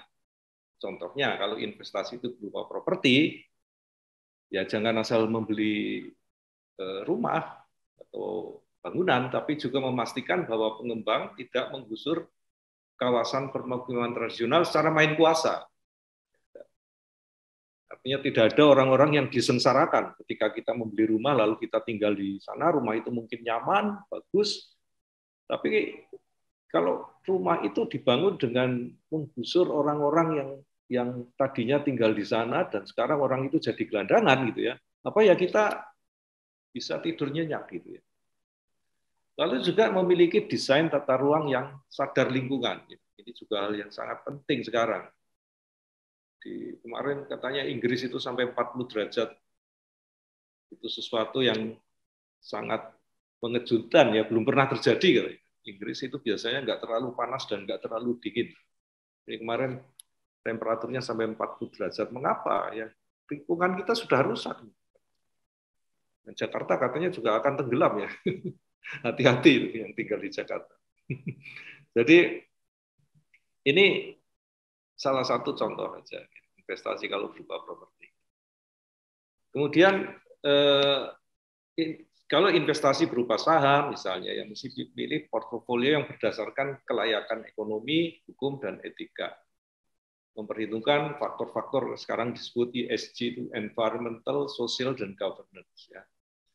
Tidak membeli saham perusahaan yang terlibat dalam pemerasan tenaga kerja, kerusakan lingkungan, pelecehan hak asasi manusia, praktek-praktek kekerasan, termasuk terorisme. Ya. Kan ini banyak terjadi, orang nggak sadar juga. Sekarang banyak juga perusahaan yang disalahgunakan untuk menjadi sumber dana bagi kegiatan terorisme. Nah, kalau Anda di saham perusahaan itu, Anda nggak peduli dengan aspek ini, ya sama saja Anda ikut membiayai terorisme, kan? Nah, jadi ini beberapa kriteria dari perusahaan yang social responsible, ya, memasok kebutuhan dasar masyarakat, menjaga ketersediaan energi, ya, menjaga lingkungan, memiliki hubungan baik dengan supplier, melakukan pekerja dengan baik, menerapkan praktek baik atau best practice, ya, misalnya fair trade, memiliki kebijakan anti korupsi. Nah, ini beberapa kriteria perusahaan yang tidak memenuhi standar social responsible investment. Misalnya perusahaan-perusahaan yang punya reputasi merusak lingkungan, perusahaan yang mengebor minyak lalu menimbulkan pencemaran lingkungan yang parah gitu ya, sampai banjir tahun-tahun, banjir limbah ya. Perusahaan yang mengeksploitasi binatang, perusahaan manufaktur senjata dan perusahaan yang menjualnya, walaupun mungkin ini bisa juga kontroversial ya, karena ada yang bilang kan senjata bisa juga dipakai untuk mencegah perang. Lalu perusahaan yang menghasilkan produk yang merusak kesehatan, misalnya rokok, ini juga kontroversial. Ada juga bilang ya kalau rokok ditutup nanti petani tembakau bagaimana ya, bisa ya pertimbangannya bagaimana lah. Perusahaan yang merusak kesehatan sosial, misalnya perjudian, perusahaan yang terlibat terorisme, radikalisme keagamaan, atau rasisme. Lalu perusahaan yang mempraktikkan cara-cara marketing yang manipulatif, ya ini banyak sekali ya. Perusahaan yang berkolusi dengan penguasa politis untuk menguasai sumber-sumber ekonomi negara secara tidak fair. Kalau apa namanya itu KKN ya, korupsi, kolusi dan nepotisme, kolusi ya. Perusahaan yang tidak punya visi moral yang jelas, yang pragmatis saja ya, orang perusahaan didirikan hanya untuk cari duit gitu aja. Nah, kalau saham, indeks saham itu ada juga yang di peringkat berdasarkan kinerja moral atau kinerja tanggung jawab sosial. Ya. Misalnya yang di Indonesia ini ada indeks Islamic Index ya, indeks syariah itu kan antara lain hukum syariah antara lain adalah mencakup itu nilai-nilai etis ya. Lalu ada indeks social responsible investment. Ini kalau di Eropa, di Amerika juga sudah sangat kuat ini. Indeks ini sangat diperhitungkan. Di Indonesia juga ada indeks Sri Kehati di Jakarta Stock Exchange itu. Tapi ya kami pernah mengadakan penelitian ya tentang ini dan rupanya di Indonesia masih belum betul-betul berdasarkan penelitian yang cepat ya. Jadi ada indeks Sri Kehati yang dasarnya hanya laporan dari perusahaan saja, tidak dilakukan penelitian yang netral atau yang objektif. Indeks syariah juga begitu, ada beberapa penelitian juga yang menunjukkan bahwa indeks itu belum terlalu diperhitungkan oleh investor Indonesia. Investor Indonesia hanya mempertimbangkan indeks yang menguntungkan secara ekonomi, ya, blue chip tadi ya. apa itu LQ atau Kompas 100 atau apa itu. Nah, sekarang juga ada yang disebut ESG Index ya. Jadi tadi Environmental, Social dan Governance Index, dan indeks ini di negara-negara maju saya kira sudah sangat terkenal. Ini beberapa contohnya. Indeks ini MSCI World SRI Index dalam US dollar. Kemudian ini ya sejalan dengan konsep tadi ya, triple apa namanya 3P tadi ya, triple bottom line. Sekarang diperkenalkan juga konsep ESG, Environmental, Social, dan Governance, sebagai kriteria untuk menilai kinerja perusahaan. Yaitu mengevaluasi risiko lingkungan yang mungkin dihadapi perusahaan dan bagaimana perusahaan mengelola risiko tersebut. Jadi kalau triple bottom line itu, planet itu ditempatkan pada urutan yang ketiga. Jadi profit, people, planet. Planet masih yang ketiga, tapi ESG ini yang pertama justru. Dan ini menunjukkan bagaimana concern terhadap lingkungan sekarang itu meningkat di dunia bisnis. Jadi kalangan investasi. Karena sudah tidak bisa lagi diabaikan persoalan lingkungan itu. Jadi sekarang environmental itu yang pertama, kemudian sosial. Ini melihat hubungan perusahaan dengan pemangku kepentingan, termasuk pemasok, masyarakat setempat, pekerja, pelanggan gitu ya. Dan G ini governance, ini memastikan bahwa perusahaan menggunakan metode pelaporan yang akurat dan transparan. Jadi nggak main bohong-bohongan gitu ya, manipulasi. Menjunjung tinggi integritas, menghargai keragaman dalam kepemimpinan. Jadi misalnya diskriminasi gender, etnisitas, agama itu SARA itu ya, itu tidak terjadi begitu.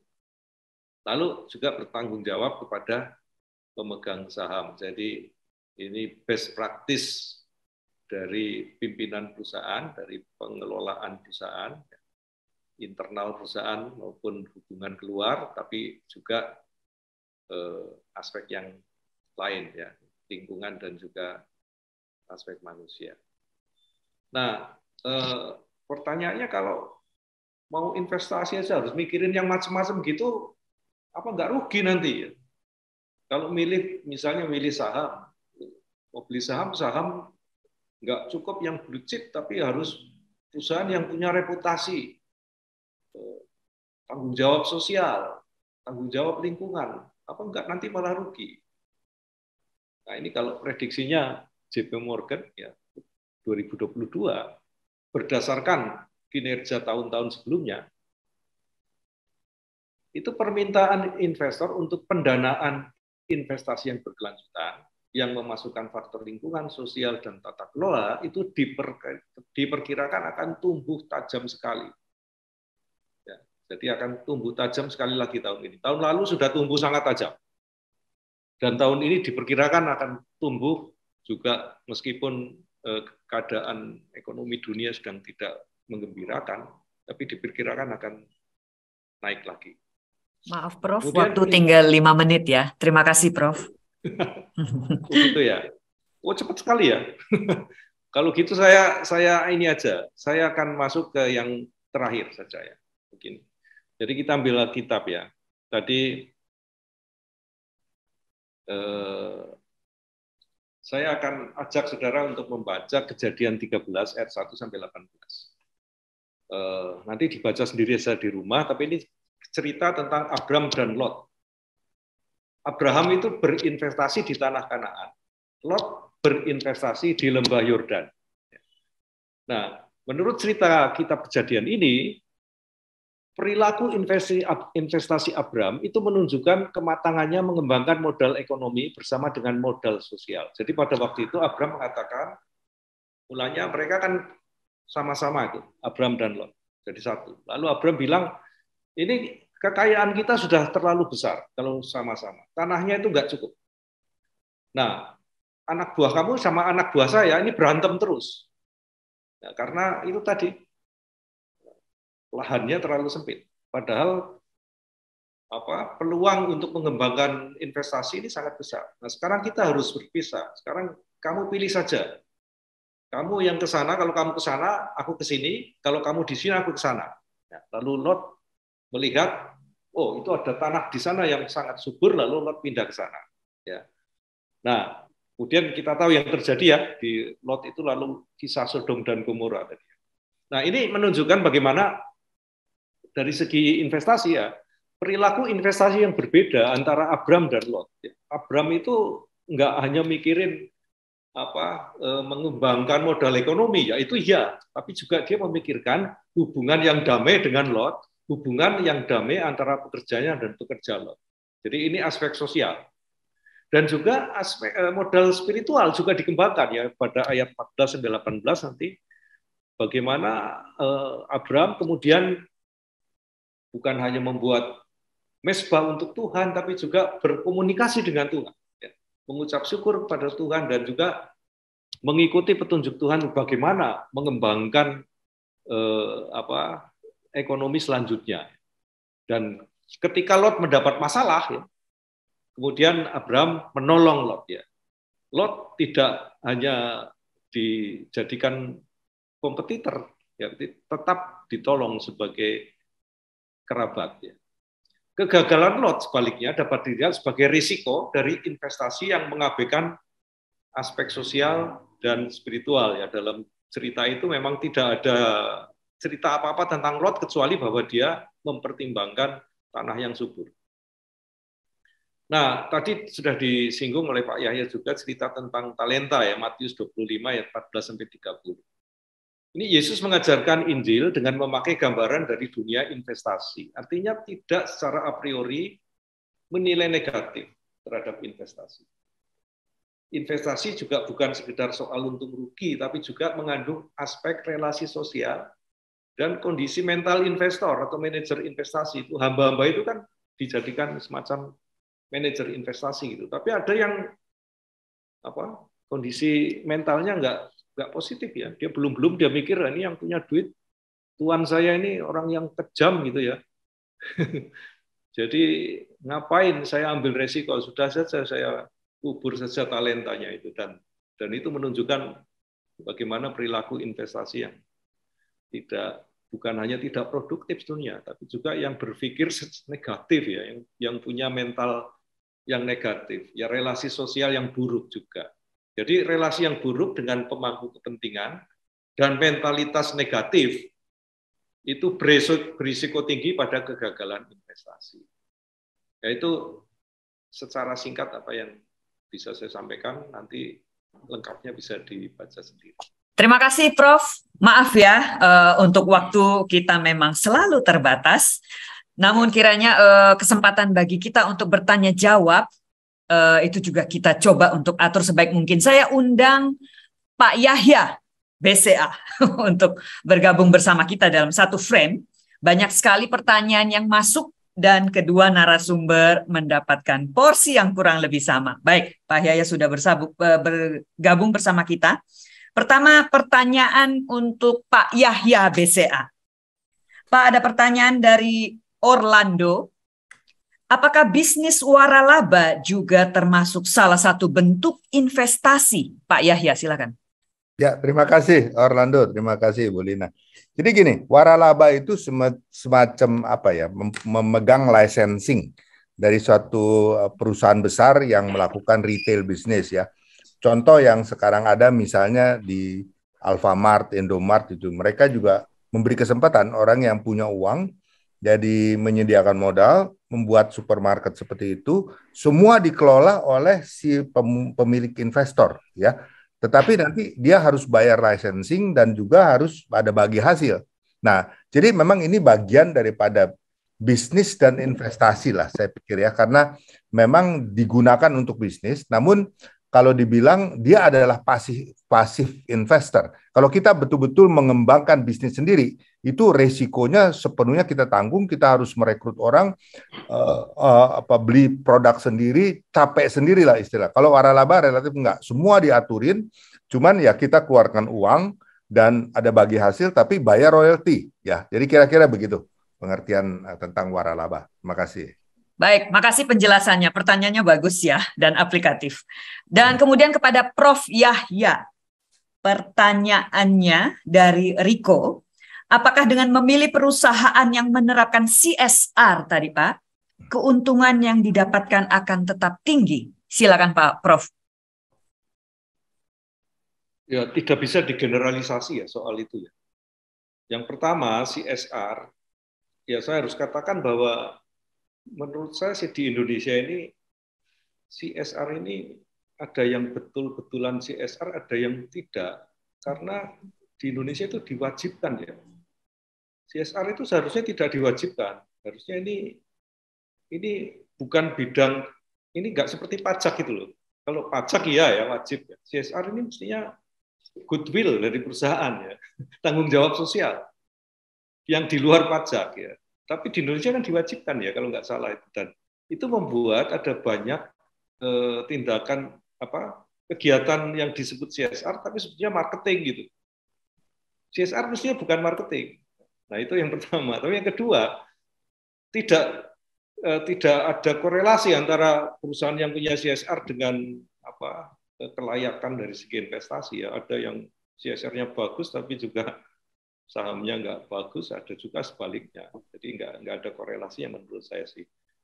Tapi bahwa di banyak negara CSR perusahaan itu adalah bagian dari tradisi filantropis masyarakat mereka. Jadi misalnya sekolah teologi gitu ya, atau universitas lah, universitas swasta ya. Kalau di Indonesia kan sebagian besar pembiayaan itu kan bergantung pada uang kuliah mahasiswa, ya kan? Bahkan universitas-universitas yang dimiliki oleh konglomerat pun begitu. Jadi uang kuliah mahasiswa itu yang menjadi sumber pendanaan. Ya, kalau di Amerika misalnya kan enggak. Lebih banyak uang dari universitas untuk beasiswa daripada uang mahasiswa untuk universitas. Nah, dari mana duitnya? Yaitu antara lain CSR. Saya alumnus Princeton Theological Seminary dan setiap tahun saya mendapat laporan keuangan. Dan itu ada daftarnya perusahaan-perusahaan yang menyumbang. Selain juga pribadi-pribadi. Nah, ini karena tradisi filantropis yang sangat kuat. Antara lain CSR itu diberikan untuk lembaga sosial, lembaga pendidikan, gereja, ya macam-macam lah yang non-profit ya, not for profit ya. Nah, saya kira itu yang di Indonesia belum cukup kuat, ada lah, tapi yang nggak terlalu kuat gitu. Karena itu universitas seperti Duta Wacana itu setengah mati ya. Artinya semua saya kira universitas swasta yang harus hidup, apalagi kalau swastanya ya sekarang kan saingannya banyak ya, yang modal besar banyak, sehingga kalau yang betul-betul yayasan ya memang dimiliki oleh 12 gereja kalau Duta Wacana, tapi kan gereja sebenarnya juga nggak nyumbang apa-apa. Cuma nyumbang orang dalam kepengurusan yayasan, tapi nggak nyumbang duit gitu. Jadi harus cari duit sendiri ya. Mahasiswa itu yang menjadi sumber dana yang terbesar ya. Bagian ada lembaga mitra biasanya dari luar negeri itu yang ini. Tapi yang dari dalam negeri lu banyak, walaupun sebenarnya dalam negeri juga ya banyak juga duitnya sebetulnya, tapi kan tradisi filantropis yang belum. Baik, menarik. Kita tanya langsung ke praktisinya di bidang industri. Pak Yahya, BCA, apakah benar CSR wajib Pak ke perusahaan, dan benar dari Pak Yahya, Prof. Yahya mengatakan bahwa ada semangat filantropi kalau yang di luar, dan yang di Indonesia sendiri gimana? Pak Yahya silakan. Ya, terima kasih. Kalau wajib enggak, memang saya juga kurang tahu ya. Tetapi di BCA, di Astra, dan beberapa perusahaan besar ya, itu kita pasti ada CSR ya. Tetapi ya kita berusaha itu lebih murni. Jadi contoh ya, kalau di BCA kita misalnya mendidik desa-desa untuk wisata gitu. Lalu kerajinan batik misalnya di Pekalongan, kerajinan untuk membuat wayang. Jadi intinya sebenarnya nggak ada promosinya dari BCA, tetapi kita berusaha untuk menggiatkan aktivitas masyarakat dan melestarikan kebudayaan kita. Terus ada penghijauan misalnya hutan di Rinjani, kemudian ada turtle di pantai selatan, itu kita kembangkan, bikinin untuk bisa hidup lebih baik ya di situ. Terus orang utan ya. Jadi banyak hal-hal seperti itu yang kita lakukan. Kira-kira gitu. Tapi tadi ya menjawab, saya setuju sekali dengan Profesor Yahya bahwa kaitan antara CSR bagus, profitnya gede, enggak juga gitu. Memang enggak ada kaitan di situ. Ya, bahwa kita ada profit gede, kita salurkan untuk CSR lebih besar, itu kesadaran kita sebagai perusahaan yang harus mengembangkan masyarakat sekeliling. Terima kasih. Baik, kedua Yahya kompak ya mengatakan tidak ada hubungan signifikan antara perusahaan yang bikin CSR dengan keuntungan dari mereka. Baik, Pak Yahya BCA, pertanyaan bagi Anda dari Yurisa. Oh sebentar, maaf. Dari Rudi kepada Pak Yahya BCA tentang kripto, Pak Yahya. Apakah pemerintah Indonesia akan menerbitkan koin kripto dan bagaimana mengetahui koin kripto yang baik? Pak Yahya silakan. Terima kasih. Jadi pertanyaan pertama, saya kira mengenai kripto di Indonesia. Jadi sejauh ini ya, karena peraturan setiap saat bisa berubah, dengan perubahan dunia bisa berubah ya. Sampai saat ini yang diperbolehkan oleh Central Bank atau Bank Indonesia adalah investasi dalam kripto. Tetapi tidak boleh kripto dijadikan alat pembayaran. Yang saya dengar seperti di Amerika itu beli McDonald dengan kripto, dengan Bitcoin, dengan Ethereum, mereka bisa beli McDonald, KFC atau yang lain-lain itu ya. Nah itu nggak boleh gitu. Jadi nggak boleh perusahaan membuat harga dengan kripto lalu orang bayar pakai kripto, itu dilarang. Tetapi untuk beli atau jual kripto itu diperbolehkan. Tetapi itu diatur atau di bawah Bapepti, bukan di bawah OJK, bukan di bawah Bank Indonesia. Itu namanya perusahaan-perusahaan exchanger. Jadi kalau Anda mau beli atau jual kripto harus mendaftar, register, buka rekening, taruh duit dan lain-lain di exchanger namanya. Itu bisa beli atau jual. Nah, menarik sekali kalau ditanya ya, saya bicara basic dulu ya. Tadi memang penjelasan saya kurang begitu lengkap, lupa jadi ada keputus ya. Jadi tadi ada gold currency, ada ada government currency. Nah, kripto ini tergolong yang disebut people's currency karena banyak orang yang merasa tidak puas. Kalau gold currency ya itu kita diatur supply demand oleh emas ya. Kemudian ada government bisa setiap saat intervensi ya, memperkuat atau memperlemah currency sengaja gitu kan. Jadi kita merasa dipermainkan, timbullah namanya kripto. Bagaimana munculnya kripto? Yaitu perkembangan namanya blockchain. Jadi antara server-server itu digabung menjadi satu. Dalam satu kesepakatan bersama, para pemilik server ini sepakat mengeluarkan namanya cryptocurrency. Memang yang paling mahal dan terkenal setahu saya ada Bitcoin. Kemudian ada lagi Ethereum, terus ada lagi Polygon, dan waduh banyak sekali, bisa puluhan macam. Yeah. Nah, jujur kalau ditanya mana yang bagus, mana yang tidak, yang paling dikenal adalah Bitcoin dan Ethereum. Kalau kita lihat Elon Musk waktu itu ya pernah mempromosikan Bitcoin, bisa beli Tesla dengan Bitcoin, kemudian juga Ethereum cukup banyak dipergunakan. Tetapi kembali kalau kita back to fundamental. Kalau saya sebagai sarjana ekonomi, saya suka namanya fundamental. Base-nya itu apa? Kalau kita investasi harus melihat base, bukan hanya supply and demand. Kalau supply and demand itu setiap saat bisa berubah, nggak ada fundamentalnya. Nah, kalau saya lihat so far, Bitcoin ini memang nggak ada fundamental.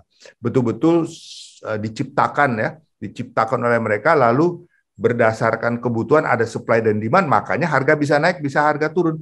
Bitcoin itu dari di bawah $1.000, mungkin ratusan dolar dulu, puluhan dolar, ya sampai ke berapa? $60.000, bayangkan. Harga mencapai sebesar itu, tapi jatuh lagi 30.000. Sekarang saya nggak tahu lah, mungkin di bawah 20.000. Nah, ini berdasarkan supply and demand dan banyak yang mempromosikan di masyarakat sehingga terjadi fluktuasi. Nah, tadi juga saya sekedar ada di Q&A. Ada yang mengatakan kepada saya, kalau memang ini investasi yang jelas, ya kenapa kita mesti coba-coba? Nah, gini, investasi bodong sekalipun, saya hanya memberikan kiat-kiat ya. Investasi bodong pun itu tidak berarti Anda masuk, bulan depan Anda duitnya hilang. Bisa juga begitu. Tetapi banyak terjadi, enggak begitu justru. 1 bulan, 2 bulan, 3 bulan, bahkan setahun, 2 tahun bisa masih berkembang. Nah, ada beberapa orang yang berpendapat, ya begitu ada begini, lu masuk aja, tapi jangan serakah katanya. 6 bulan, 7 bulan keluar, udah 2 pecuan, buat apa lama-lama gitu. Ada yang berpendapat begitu, maka saya tadi katakan, kalau memang penasaran nih, kok teman-teman untung terus, kata belum ada ruginya. Ya mau masuk, coba aja silakan, tapi jangan seluruh portfolio, jangan 50%, jangan 30%, just very small money, karena cuannya gede juga gitu. Anda udah menikmati gitu. Anda taruh misalnya berani sampai setahun, cuannya berapa persen, berapa kali lipat gitu ya. Nggak ada salah juga. Tapi saya nggak advice untuk jumlah besar. Bahwa jangan sama sekali, ya begini ya. Kadang-kadang narkoba juga katanya kan mulainya dari kecil. Akhirnya lupa. Yang teorinya tadinya awal masuk, nanti kalau udah cuan mau keluar, lupa keluarnya. Tahu-tahu blok di stop polisi ataupun kejaksaan. Nah, Anda kena rugi. Jadi ada gamblingnya, ada resikonya. Jadi saya nggak mengatakan bagi yang penasaran, nggak mengatakan jangan sama sekali, nggak juga. Ya silakan ya, asal portfolio kecil ya, rugi ya segitu gitu kan. Untung ya lumayan gitu kan, karena jumlahnya kecil aja. Jadi sesuai dengan risk appetite kita masing-masing. Saya pikir demikian, Lina. Terima kasih. Baik, terima kasih Pak Yahya menjawab rasa pinisirin ya peserta yang ada di Q&A. Thank you Pak. Dan ada pertanyaan dari Ben Hart kepada kedua narsum, kedua Yahya. Pertanyaannya begini, apa pendapat narsum dengan sistem syariah, baik dari segi perbankan dan keimanan, positif dan negatifnya? Saya silakan kepada Prof. Yahya terlebih dahulu. Ya, kalau yang dimaksud apa, indeks syariah atau sistem, Pak, dari segi perbankan dan keimanan. Oh ya, ya kalau syariah itu sebetulnya juga apa namanya, mempertimbangkan sebetulnya isinya sebagian besar adalah tanggung jawab sosial atau etika sosial, tapi dari sudut pandang hukum Islam. Ya, banyak dari aspeknya menurut saya cukup universal ya, cukup common. Jadi seperti apa, tidak terlibat dalam perjudian, kekerasan, tapi memang tidak lengkap ya menurut saya.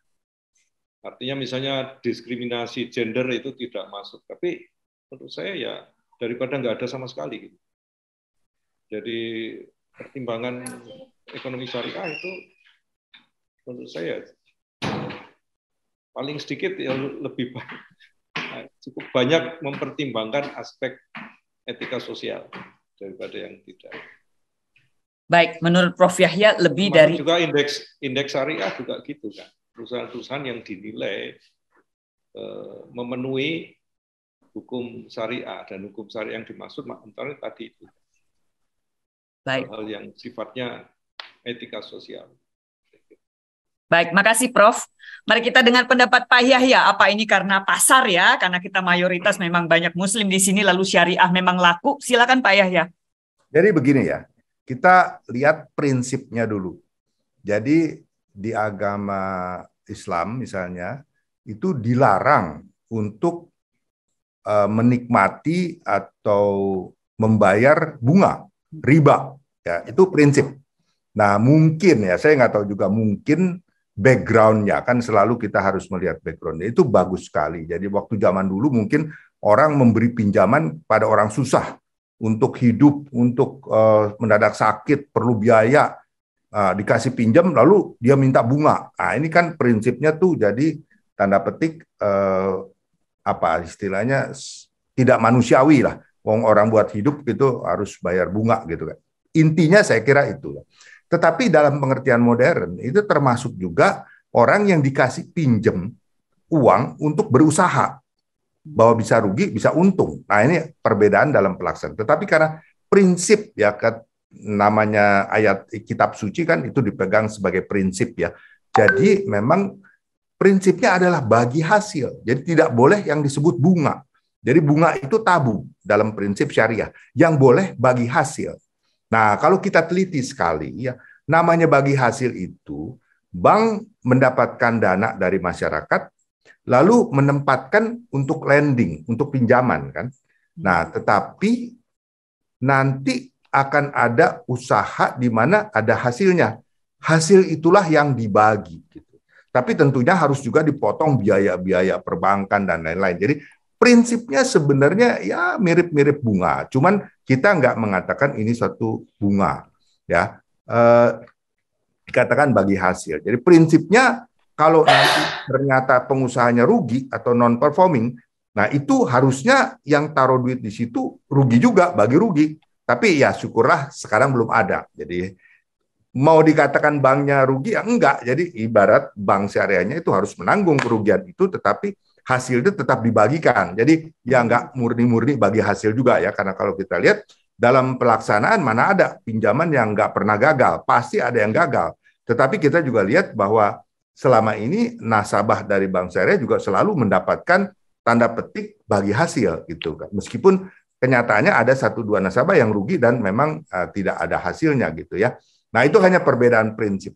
Kalau mengenai indeks, ini kan indeks jadi beberapa bank syariah yang mengeluarkan saham itu atau obligasi ya. Lalu ini masuk dalam pasar modal lalu di rating dan diberikan points. Points ini yang dikatakan indeks. Ini bisa naik, bisa turun sesuai dengan perubahan portfolio yang dimiliki oleh si reksadana syariah ini. Nah, itu adalah indeks. Jadi indeks ini sama sekali tidak ada hubungan dengan bagi hasil, tetapi kekuatan daripada apakah itu obligasi ataukah saham dari syariah bisnis itu sendiri. Jadi kira-kira begitu, Nina, yang dapat saya sampaikan. Baik, makasih. Masih tetap dengan Pak Yahya, ada pertanyaan dari Yoke. Bagaimana estimasi, walaupun Pak Yahya sudah menegaskan ya di awal ya, bukan ahli nujum atau gimana, tapi sepertinya ingin menanyakan Pak Yahya dari segi skill dan juga kapasitas Pak Yahya sekarang ini. Bagaimana estimasi Pak Yahya saat ini terkait perekonomian Indonesia akan memasuki resesi di tahun 2023 dalam kurung dengan mempertimbangkan kondisi perekonomian US dan pemilu tanda petik 2024? Apakah perekonomian Indonesia akan stabil? Ini sepertinya minta semacam ketenangan jiwa dari Pak Yahya. Silakan Pak. Ya. Saya pikir pertanyaan yang baik sekali, meskipun jawabnya nih kalau saya mau lengkap bisa 1 jam sendiri nih. Jadi intinya aja saya ambil ya, kita lihat bahwa selama COVID, kita tanda petik seluruh ekonomi kita menderita. Kenapa? Mobilitas masyarakat nggak ada. Orang yang bisa jualan normal nggak bisa jualan. Orang yang ke bioskop, ke restoran nggak bisa. Stop, semua bisnis stop. Orang yang biasa kerja kantor nggak ada. Yang kerja sambilan pun nggak ada kerja sambilan. That's mengapa ekonomi kita turun. Nah, tetapi Tuhan itu sangat baik pada Indonesia. Kita diberikan kekayaan alam. CPO kita luar biasa. Barang-barang tambang, meskipun ESG nggak memenuhi nih. Kalau kita bicara batu bara, nikel, tembaga, itu semuanya mungkin nggak comply dengan ESG. Tapi mau tidak mau, suka tidak suka, harga ekspornya itu naiknya luar biasa. Bayangkan batu bara dari $60 bisa ke $400. Luar biasa kan? Ini mendatangkan devisa. Comply atau enggak comply terhadap ESG, faktanya dolarnya masuk. Dan ini cukup besar. Nah, di balik itu, import kita relatif masih kecil nih.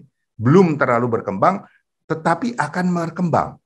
Ini menyeimbangkan kita punya pendapatan falas dengan biaya falas. Nah, ini yang kita harus amati juga. Tapi ke depan, kalau saya lihat, dengan dipertahankannya suku bunga seperti sekarang dan likuiditas di masyarakat itu masih baik, masih cukup, saya pribadi ya, saya bisa salah ya, saya nggak melihat Indonesia ini akan memasuki masa stagflasi. Stagflasi itu adalah di mana ekonominya diem, inflasinya tinggi. Ini celaka. Kalau inflasi aja kita masih happy. Kenapa? Karena orang masih tetap jualan meskipun berat bagi masyarakat karena harga-harga naik ya. Tetapi ekonomi terus bergulir. Masyarakat masih punya kemampuan buying power untuk membeli barang, perusahaan masih menjual dengan harga untung. Untung ini bisa rekrut orang. Orang itu direkrut berarti ada gawe, ada kerjaan kan, income ini terus bagus. Meskipun berat ya. Kalau namanya stagflation itu adalah betul-betul ekonominya down, diem, tidak bergerak. Nah, kalau kombinasi dua ini paling nightmare. Jadi selama masih inflasi saja yang terjadi nanti dan ekonomi seperti sekarang, malah kalau saya lihat sampai saat ini ya, pada waktu saya secara pengalaman saja, pada waktu COVID itu kemampuan kita meningkatkan pinjaman itu hanya di bawah 10%, 6%-an. Terakhir ini Juni kita baru laporkan juga bahwa kita bisa growth 13,8. Ini pertanda bahwa bisnis investasi kebutuhan modal kerja itu sudah meningkat semua, dan ini sebenarnya positif buat Indonesia. Jadi saya nggak terlalu khawatir bahwa Indonesia ini akan memasuki masa stagflasi yang mengerikan, bahwa inflasi akan tinggi, bahwa ekonomi akan shrinking, bahwa hidup makin susah. Ya, lebih banyak berdoa ya, Pak. Lebih sering ke gereja dan berdoa ya. Gimana Prof Yahya itu? Supaya kita kuat, iman kuat untuk menghadapi masa susah sekalipun gitu. Kita jangan lupa berdoa. Saya pikir itu aja. Baik Pak Yahya. Saya yakin walaupun kita tidak bisa melihat semua peserta ya, pada senyum lebar juga lumayan Pak, agak adem, tenang mendengar suara penjelasan Pak Yahya tadi. Baik, kepada Prof Yahya. masih berdiri, tenang. Terima kasih jadi nasabah Prof. Kalau BCA sudah goyah, kita bingung semua. Patokan di BCA ya. Saya masih tersenyum cerah kok. Baik. Ada fans garis keras BCA sampai pakai baju batik biru, kursi biru nih Pak Yahya untuk Prof. Baik Prof, pertanyaan terakhir ke Prof Yahya. Waktu kita, ini pertanyaan terakhir, mohon maaf sekali lagi buat yang lain. Dari Melina kepada Profesor Yahya. Bagaimana dengan trading saham harian? Beli jual saham dalam hitungan menit, jam, harian, investasi tidak lagi didasarkan kepada fundamental perusahaan, tetapi kepada indikator-indikator teknikal yang lebih cocok seperti tanda petik judi atau untung-untungan. Ini masalah etika. Prof, silakan. Ya, itu lebih pada spekulasi kan, spekulan ya. Jadi bukan investor jangka panjang yang bisa mikir macam-macam tadi yang saya bilang. Ya, saya tidak mau menghakimi yang seperti itu bagaimana. Tapi menurut saya memang kalau orang yang memang kerjaannya investasi detik per detik itu ya nggak mungkin nggak sempat ya untuk berpikir terlalu jauh. Ya, kecuali kalau misalnya Anda berinvestasi jangka panjang dan kalau seperti misalnya kalau suruh memeriksa setiap hari aja, nggak usah setiap jam, setiap hari saja bunga bank naik atau tidak itu ya nggak sempat gitu kan. Masa terserah aja situ gitu untung-untungan gitu ya. Ya sudah. Tapi kalau yang memang seperti itu ya saya kira ya hot money kan ya kerjaannya ya uang panas gitu kan. Ya menurut saya lebih kepada spekulan saja, saya kira. Bukan investor yang thoughtful menurut saya sih gitu. Baik, makasih Prof. Dan sekali lagi mohon maaf Bapak Ibu rekan-rekan terkasih, tidak semua pertanyaan bisa dibacakan, namun bisa disimpulkan dari presentasi beliau kedua Yahya. Ini Yahya kuadrat ya kita dapatkan berkat di siang menuju sore ini. Bahwa investasi jadi kebutuhan seiring kenaikan inflasi, namun tidak lepas juga dari resiko. Jadi penting untuk mengenali profil produk-produk investasi dan resiko masing-masing. Dan investasi bukan hal yang tabu atau kontras dari sisi iman, bahkan jadi salah satu instrumen bagi lembaga seperti gereja atau lembaga pendidikan Kristen, yayasan Kristen, dan lain-lainnya. Dan etika menjadi portal moral kita dalam melakukan investasi. Selain profit, ingat sesama dan juga lingkungan. Dan perlengkapi diri terus untuk terus mempelajari dan profiling isu investasi ini, salah satunya dengan mengikuti webinar ini. Bahkan panitia berencana akan ada seri webinar berikutnya. Demikian Bapak Ibu, saudara-saudari yang terkasih, sesi webinar bersama kedua narsum dan tanya jawab yang bisa saya moderasi. Terima kasih sekali lagi kepada Pak Yahya Setiatmaja, matur nuwun Profesor Yahya Wijaya. Kiranya menjadi berkat bagi kita semua dan menjadi bekal berharga dalam menjalani kehidupan ke depan, tentunya dengan tetap di track Tuhan Allah Bapa, Sang Pencipta dan Pengatur segala, termasuk ekonomi dunia. Saya Lina Cindra undur diri, mohon maaf untuk segala kekurangan. Saya serahkan kembali kepada MC Peter. God bless you all. Terima kasih semuanya Bapak Ibu, dan mari kita tutup acara kita dengan doa yang akan dipimpin oleh Pak Temi selaku ketua acara webinar kali ini. Silakan Pak Temi. Ya, saudara-saudara, Bapak dan Ibu, kita tutup acara hari ini, kita bersatu dalam doa. Tuhan Allah yang berada dalam kerajaan surga, terima kasih atas Pak Yahya dan Prof Yahya yang boleh membawakan acara webinar pada hari ini. Biarlah sungguh materi yang boleh dibagikan boleh membuat kami semakin hari semakin bijaksana di dalam kami melakukan investasi. Biarlah kami boleh mengembangkan atas setiap apa yang boleh Tuhan berikan kepada kami, dan biarlah Tuhan yang pimpin dan sertai kami terus agar kami boleh menjadi berkat dimanapun kami berada. Dan biarlah sungguh Tuhan yang menyertai dan memberkati kami juga, agar kami juga boleh menjaga diri kami untuk kami juga tidak terjerumus di dalam investasi-investasi yang tidak baik dan tidak benar. Terima kasih Tuhan, kami serahkan kehidupan kami selanjutnya ke dalam tangan Tuhan. Biarlah Tuhan yang terus menyertai, memberkati kami, dan memberikan kepada kami seterusnya kebijaksanaan untuk kami boleh memutuskan segala sesuatunya sesuai dengan kehendak Tuhan. Hanya di dalam nama Tuhan Yesus kami berdoa dan mengucap syukur padamu. Amin. Oke, terima kasih Pak Temi. Dan tentunya terima kasih juga buat Bapak Ibu Saudara semua yang masih setia hadir sampai di akhir acara webinar ini. Saya Peter Nathanael undur diri. Mohon maaf apabila ada salah kata. Stay safe, stay healthy, happy Sunday, and God bless you all. Bye-bye.